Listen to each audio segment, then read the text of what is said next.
নিজে তাড়াতাড়ি তাদেরকে কি করবো জানো, এমন একটা জাতি, তাদের মাথার উপরে এমন একটা দল তৈরি করে দেব, যাদেরকে আমি নিজেই ভালোবাসি, এবং যারাও আমি আল্লাহকে ভালোবাসে। এই মানুষগুলোর কিছু কোয়ালিটি থাকবে। আজ বাংলাদেশে ৭২টার উপরে দল, এদিকে তাকান, আপনি দেখবেন এই ৭২টা দলের ভেতরে ৩টা গুণ যদি আপনি পান, বুঝবেন আল্লাহ তাদেরকে ভালোবেসেছেন এবং তারাও আল্লাহকে ভালোবাসে। আর আল্লাহ যদি ভালোবাসে কাউকে, ওয়াদা করেছেন লা ইস্তাখলিফান্নাহুম ফিল আরদ কামা ইস্তাখলাফাল্লাযীনা মিন ক্বাবলিহিম। জমিনের শাসন ক্ষমতা আল্লাহ তাদেরকে দিয়ে দেবে যেমন পূর্বে দিয়েছিলেন। কি গুণ? কোরআনে কারীমের সূরা মায়েদা ৬ নম্বর পারা ১৬ নম্বর পৃষ্ঠা ৯ নম্বর লাইনের ৫৪ নম্বর আয়াতের মাঝের অংশে পাবেন, আদিল্লাতিনা আলাল মুমিনিনা আইজ্জাতিন আলাল কাফিরিন। ভালো করে খেয়াল করে শোনেন, আমি কিন্তু কোনো দিকে তাকিয়ে কথা বলছি না, এদিকেও তাকাচ্ছি না, এদিকেও তাকাচ্ছি না, সাদা বা কার দিকে চোখ করে যায়। চোখ বন্ধ করে বলছি, খুব ভালো করে খেয়াল করেন, আমার একটা বানানো কথা না, যে কোনো তাফসীর দেখতে পারেন। আদিল্লাতিনা আলাল মুমিনিন, তারা মুমিনদের প্রতি রহমদিল হবে, কমল, স্নেহময়, স্নেহশীল। আদিল্লাতিনা আলাল মুমিনিন আইজ্জাতিন আলাল কাফিরিন, কিন্তু কাফেরদের প্রতি তারা খুব কঠোর হবে। বাংলাদেশে ৭২টা দল আছে, রাজনৈতিক ভাবে শুধু নিবন্ধিত দল প্রায় ৪৮টা, আর একটা তো পেরিয়ে নিয়েছে, এটা দিলে হবে ৪৯টা। আশা করছি খুব তাড়াতাড়ি আল্লাহ যেন ফেরত দিয়ে দেয়।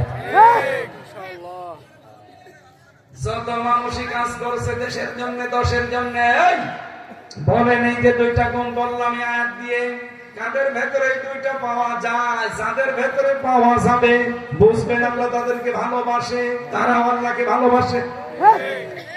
৩ নম্বরে গুণ হচ্ছে ইউজাহিদুনা ফি সাবিলিল্লাহি ওয়া লা ইয়াখাফুনা লাওমাতা লাইম।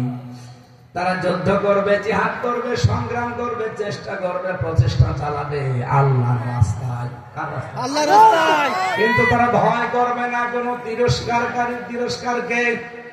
৫৪ বছরে বহু ভয় দেখিয়েছেন বিভিন্ন নাম দিয়ে, ট্যাগ দিয়ে, কিন্তু সত্যি যারা একামতে দিনের দায়িত্ব পালন করে মন থেকে, তাদেরকে কোন তিরস্কার পিছিয়ে রাখতে পারে না। যত ভয় দেখান, যত তিরস্কার করেন, তাদের ইমানি শক্তি আল্লাহ আরো বাড়িয়ে দেয়। আপনি দেখেছেন এক মুরব্বী মানুষ, উনি বলেছেন, দেখেন তামাম পৃথিবীর মানুষকে বলছি আমাদেরকে ভয় দেখাবেন না, চোখ রাঙাবেন না। হ্যাঁ, যদি সমালোচনা করতে চান গঠনমূলক করেন, চমা দেব, কিন্তু আমাদেরকে আপনারা ভয় দেখাবেন না, চোখ রাঙাবেন না। এই পৃথিবীতে আল্লাহ ছাড়া আমরা কাউকে ভয় পাই না। করেন যতই উল্টা পাল্টা নাম দেন, মানুষের কাছে যতই আমাদের কালার করেন, কোন ভয় আমাদের নেই। এখানে এখন ভয় পাচ্ছি না, সামনেও পাবো না। কোন তিরস্কারকারীর তিরস্কার আমরা থোড়াই কি আর কিছু মনেই করি না। আল্লাহ বলেন, এটা আমি যাদের তাদের দেই না, যালিকা ফাদলুল্লাহ, এটা আল্লাহর অনুগ্রহ। যাকে আল্লাহ পাক চান তাকে এগুলো দান করে। এবার আপনি বলেন, এই আয়াত অনুযায়ী যেটা বুঝলাম, অবশ্যই আল্লাহর দিন থেকে যদি ফেরত চলে যান, আপনি মনে করবেন না আল্লাহ দুর্বল হয়ে গেছে। আল্লাহ বলেন, আমি অতি শীঘ্রই কিন্তু একটা দল তৈরি করে দেব, আর আমি আয়াতটা বাংলাদেশের সাথে মিলিয়ে অনেক কিছু পেয়ে গেছি। দেশে মনে হচ্ছে আল্লাহ ৩টা গুণ যাদের ভেতরে আছে তাদেরকে ভালোবাসেন এবং তারাও আল্লাহকে ভালোবাসে। আল্লাহ পাক বলেন, আমি প্রথম টার্গেট তাদেরকে তাদের উপরে নিয়ে আসব, কিন্তু তারা তোদের মতো হবে না। এখন আল্লাহ পাক যাদেরকে ভালোবাসেন ওই দলে যেন আমাদেরকেও শামিল হওয়ার সুযোগ দেন। সুযোগ যদি পান হবেন তো ইনশাআল্লাহ। প্রথমটা কি বললাম? নিজেদের ভেতরে রহম দিল হবে। কোথায়? আমার বাড়ি কুষ্টিয়া, ডক্টর হাবিব সাহেবের বাড়ি ঝিনাইদহ, কমপক্ষে 50 কিলোমিটার দূর। অথচ শুধু দিনের কারণে ওনার সাথে আমার আত্মার যে সম্পর্ক, আমার নিজের আপন ভাইও যদি দিন না মানে তার সাথে আমার এই সম্পর্ক নেই। সারা বাংলাদেশে একামতে দিনের সত্যিকার অর্থে যারা দায়িত্ব পালন করে সবাই মনে হয় এক মায়ের। বেশি বললাম? দেখেন, তার মনে হয় যে এক মায়ের সন্তান, কিন্তু নিজের আপন ভাই দিন মানে না, ইসলাম মানে না, তাকে সে জানের শত্রু মনে করে। জানে আজিল্লাতিনা আলাল মুমিনিন আইজ্জাতিনা আলাল কাফিরিন। তারা নিজেদের ভেতরে রহম দিল হবে, কিন্তু কাফেরদের প্রতি বড় পড়া। এই জন্য যেরকম আলটিমেটাম দিয়েছিল যে আপনারা কিসের বাঙালিকে হাইকোর্ট দেখান, এটা মুরব্বী মানুষ মিথ্যা মামলা মাথার উপরে নিয়ে আজ এতটা বছর জেলখানার অন্দর প্রকোষ্ঠে তার জীবনটাই নষ্ট করে দিয়েছে হাসিনা। ফুলপুরের নাম নেওয়া ঠিক না, তারপরে ফুলপুর নামটা নিয়ে ফেল। বলেন তো, যে মামলা দিয়েছে সে পালিয়েছে, যে বিচারপতি সে পালিয়েছে, যে মামলার আয়ু সে পালিয়েছে, প্রসিকিউটর পালিয়েছে, সাক্ষী পালিয়েছে, বিচারপতি পালিয়েছে, কেউ নেই। অথচ লোকটা 13 থেকে 13.5 বছর জেলখানায় পড়ে আছে। আজকে তারে হাজিরায় ডেকেছিল মামলায়, তার যে অবস্থা, আমি 3টা বছর তার সাথে ছিলাম, আমি দেখেছি। এই মানুষটা মানবতার জন্য, বিশেষ করে ইসলামের জন্য তার যে দরদ, তার মুক্ত বাতাসে থাকা খুব প্রয়োজন। জীবনের অন্তত শেষ কয়েকটা বছর সে নিজে নড়তে পারে না, 2 জনের কাঁধে ভর করে যায়। আপনি বাঙালিকে হাইকোর্ট দেখাচ্ছেন যে না ওনার সাজা হয়ে গেছে, মুক্ত হবে না। সাজা হলে যদি মুক্ত না হয়, তারেক জিয়া মুক্ত হলো কি করে? 9 বছর সাজা ছিল। তারেক জিয়ার স্ত্রী জবাইদা, তার 3 বছর সাজা ছিল, তারা মুক্ত হলো কি করে? লুৎফুজ্জামান বাবরের 17 বছর পরে যদি ফাঁসির আসামি বের হতে পারে, তারেক জিয়া সাহেবের বন্ধু গিয়াসউদ্দিন মামুন 17 বছর পরে যদি বের হতে পারে, ইনার কি হয়েছে? ওনাদেরকেও মামলা হাসিনা দিয়েছিল, ইনাকেও মামলা হাসিনা দিয়েছে।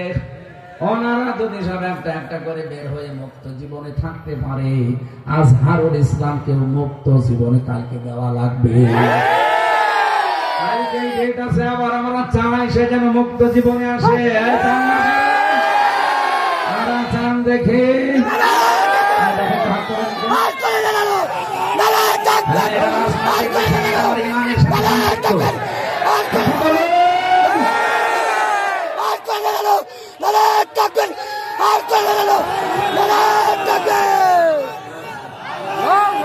আলহামদুলিল্লাহ, ঠিক আছে।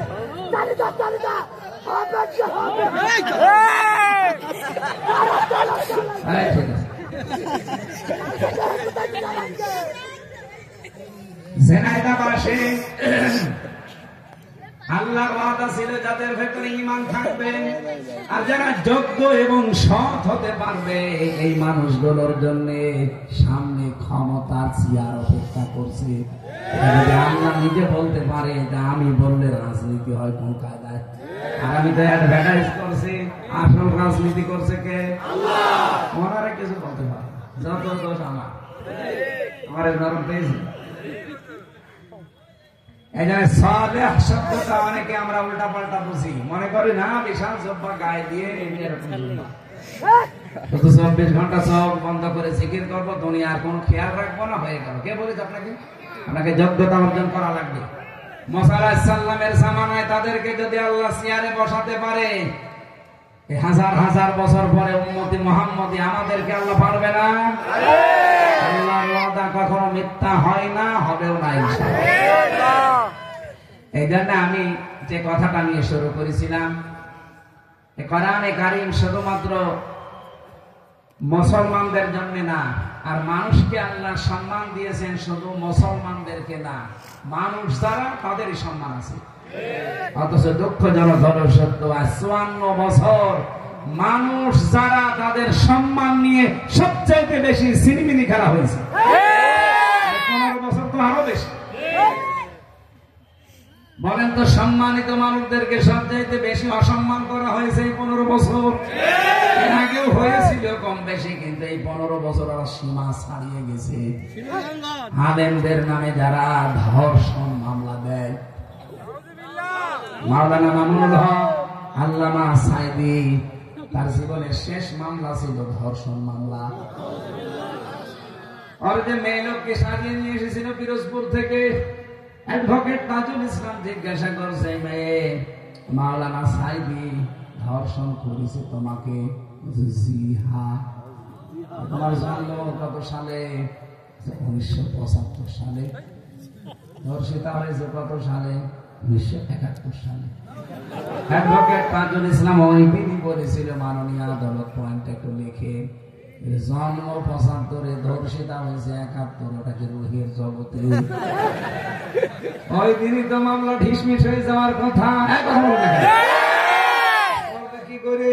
রায় তো একজনের, উনি যা বলবে তাই হবে, আর বাকিগুলো সব লোক দেখানো। কি ট্রাইব্যুনাল বানিয়েছে লোক দেখানোর জন্য, বিচারপতি লোক দেখানো। বিচারপতি যার নাম কালা মানিয়ে মানুষের ভেতরে পড়ে না, এই জন্য আল্লাহর বেশি উড়িয়ে দিয়েছে। এমনি বেশি উড়িয়ে গেছে। আল্লাহ সাইদিকে আমি ফাঁসি দিতে পারিনি, এই জন্য জীবনে আমার আফসোস। আল্লাহ ওর আফসোস জীবনে ঘুষিয়েছে। গলার পাতায় শুয়েছিল, গলায় গামছা দিয়ে টানতে টানতে চোরের মতো নিয়ে এসেছে। ওই দিনই মামলা শেষ হয়ে যাওয়ার কথা, কিন্তু না, দেয়নি। কারণ বললাম না, সবই সাজানো। আর এই সাজানো জিনিসে এখনো এটিএম আজহারুল ইসলাম যদি থাকে জেলখানায়, আপনি বিবেকের কাছে প্রশ্ন আসে না আপনার? তার যে 3টা সাক্ষী, একটা 6 মাইল দূর থেকে, একটা 3 মাইল দূর থেকে, একটা 1.5 মাইল দূর, ওরা কি যন্ত্র দিয়ে দেখেছিল সময়? আমি এখানে মাঠের ওই মাথা দেখতে পারছি না, আরো 6 মাইল দূর থেকে দেখলেও কি লাগিয়েছিল চোখে। আর সেই সাক্ষীর উপরে ভিত্তি করে আপনি ফাঁসি দিয়ে দিলেন। এই সবগুলো হাসিনার তপ্পু, ওর সাজানো। সবগুলো কি? সব ওর সাজানো। আমি নিজে ভিকটিম, আমি নিজে জানি না, আমার উপরে দিয়েছিল, সব সাজানো। বাড়ির থেকে তুলে নিয়ে গেল, অথচ বলছে না ওনারা নিয়েছে আমরা চোরহাঁস থেকে। পুরোটা মিথ্যা। তার মানে আমি নিজে যখন টের পেয়েছি আমি একটা ছোট মানুষ। বলেন তো, এই মুহূর্তে, এই যে আগস্টের 5 তারিখে কত মানুষকে আপনারা মেরে ফেলেছেন বিভিন্ন জায়গায়। ঝিনাইদহে একটা টাঙিয়ে রেখেছিল। সারা বাংলাদেশে কম বেশি বিভিন্ন জালেমদের বাড়ি ঘর ভেঙেছে, কেউ আগুন লাগিয়েছে। 32 নম্বর 33 নম্বর হয়ে গেছে, হয়নি? বলেন না কেন? 32 33 হতো না, ওই যে খালি উস্কানি দেয়। এই জন্য আল্লাহ আযাবুল বুলডোজার নাযিল। কি আযাব? আযাবুল বুলডোজার। আবার উস্কানি দেবেন আর আযাব নাযিল। এই জন্য ভালো আছেন ওখানে ভালো থাকে। 14টা ব্রিফকেস নিয়ে গেছে, ওটা তো কিয়ামত পর্যন্ত খেলেও শেষ হবে না। না, আমি তো যা বলছি বানিয়ে বলছি, সব দলিল আছে। এখানে উস্কানি আর দেবেন না ওখান থেকে, তাহলে দেশে দেখা যায় আবার অনেক কিছু নাজিল হয়ে যাবে। আযাবুল বুলডোজার, এটাকে আমরা নাজিল করেছি?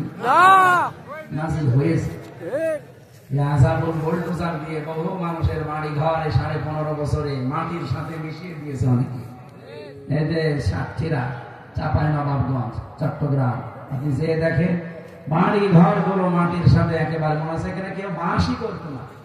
আল্লাহ সেইটার সব মনে হয় এই ফেব্রুয়ারি 5 তারিখে নিবে। আবার কেউ যেন ঝামেলা করবেন না। যে কথাটা বলার জন্য পর্যন্ত নিয়ে আসলাম, রব্বুল আলামিন আমাদেরকে কোরআনে কারীমের এই মাহফিলে যাদেরকে নিয়ে এসেছেন, আমি যেটা বোঝাতে চাচ্ছিলাম এখান থেকে, আল্লাহ রাব্বুল আলামিন আমাদেরকে কোরআনে কারীমের এই অনুষ্ঠানে নিয়ে এসে সালেহ শব্দের ব্যাখ্যা থেকে পর্যন্ত এসেছিলাম। নেককার হওয়ার জন্য এখন থেকে যোগ্যতা অর্জন করার দরকার আছে না নেই? যে যে জায়গায় আছেন এখান থেকে তাকে যোগ্যতাশালী হওয়া লাগবে, যোগ্যতা সম্পন্ন হওয়া লাগবে। আল্লাহর ওয়াদা আল্লাহ পালন করবেন সামনে ইনশাআল্লাহ। যেহেতু ওনারা অবৈধ ছিল, ওনাদের রায়ও ছিল অবৈধ, এজন্য আমরা চাই নিরপরাধ কোন মানুষ এই 15.5 বছরে যারা মিথ্যা মামলা, মিথ্যা সাক্ষীর কারণে জীবনটা নষ্ট হয়ে গেল, খুব তাড়াতাড়ি তাদেরকে মুক্ত বাতাসে ছেড়ে দিন। কারণ যারা রায় দিয়েছে তারাই তো নেই, আপনি এনেকে রাখবেন কেন? দরুদ আর সালাম পড়ছি মুহাম্মদুর রাসূলুল্লাহ। আমি যে কথাটা বোঝাতে চাচ্ছিলাম, মানুষ, সম্মানিত মানুষদেরকে সম্মান করা লাগবে। নবীজি মসজিদে নববীতে বসেছিলেন, দেখলেন একটা লাশ চলে যাচ্ছে, বিশ্বনবী দাঁড়িয়ে পড়লেন। সাহাবীরা বলে, হুজুর দাঁড়াবেন না, এটা ইহুদির লাশ। নবীজি বললেন, ইহুদি তাতে কি হয়েছে, ওটা তো আল্লাহর বান্দা।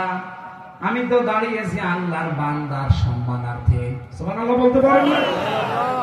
নবীজির মতো মানুষ যদি একটা ইহুদি মরে গেছে তার লাশ দেখে দাঁড়িয়ে যেতে পারে, আর আমরা মুসলমান, সৃষ্টির শ্রেষ্ঠ সৃষ্টি মানুষ, তার ভেতরে খায়রুল বারিয়া যাদের ঈমান আছে, তারা যারা মুসলিম, এদের সাথে যে আচরণ করলাম, বিবেকের কাছে প্রশ্ন করে দেখেন, নবীজি ইহুদি দেখে দাঁড়িয়ে যান আর আপনি মুসলমানদেরকে দাবিয়ে দেন। আল্লাহ আমাদেরকে মানুষকে সম্মান করার তৌফিক দান করে। আগামী থেকে আল্লাহর এই শ্রেষ্ঠ সৃষ্টি আশরাফুল মাখলুকাত মানুষের সম্মান নিয়ে কেউ যেন সিনিমিনি খেলতে না পারে, সেই পথগুলো সব বন্ধ করা লাগবে। এক কথা বলেন না কেন? দরুদ সালাম পাঠ করার মাধ্যমে আজকের তেলাওয়াতকৃত আয়াত সূরা জুমার 71 নাম্বার 72 নাম্বার আয়াত আমরা পড়েছি। কিছু তথ্যের ভেতরে আছে, আমরা তাফসীর আকারে কথা বলবো ইনশাআল্লাহ। সূরা জুমার কোন সূরা বলেন? 75টা আয়াত আছে। জুমার শব্দের শাব্দিক অর্থ ধাক্কা দেওয়া। কি দেওয়া? এই শুনেই বোঝা যাচ্ছে যে এর ভেতরে কোনো তালগোল আছে।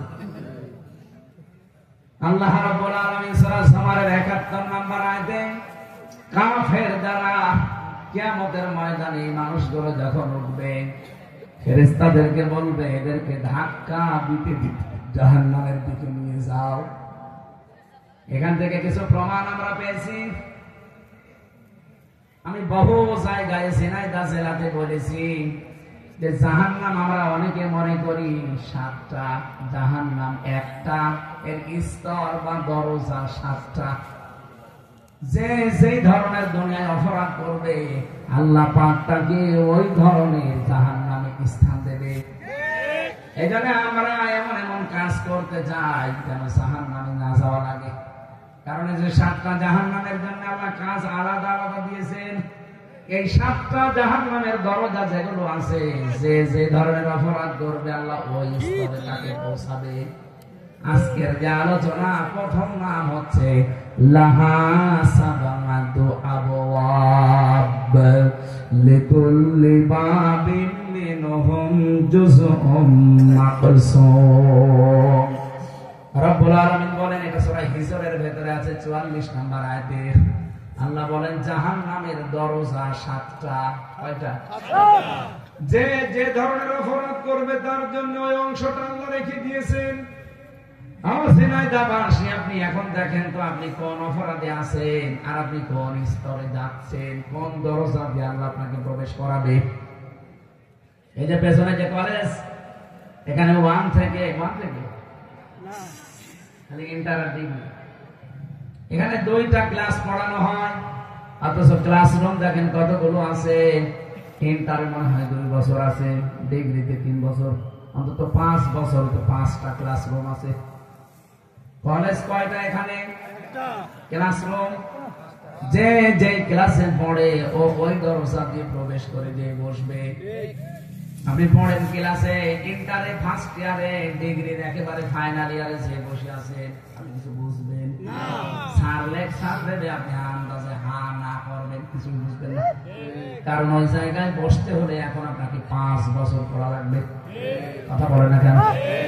রব্বুল আলামিন এইটাই জানিয়েছেন লিকুল্লি বাবিন মিনহুম জুজউম মাকসুম। দুনিয়াতে যে যে ধরনের অপরাধ করবে তার জন্য ওই স্তরটা আমি আল্লাহ অংশ বিশেষ ঠিক করে রাখলাম। আজকে প্রথম কাজ শুরু হচ্ছে জাহান্নাম। এটা একটা দরজার নাম। এটা কি? এ দরজায় আল্লাহ কাদেরকে দেবে?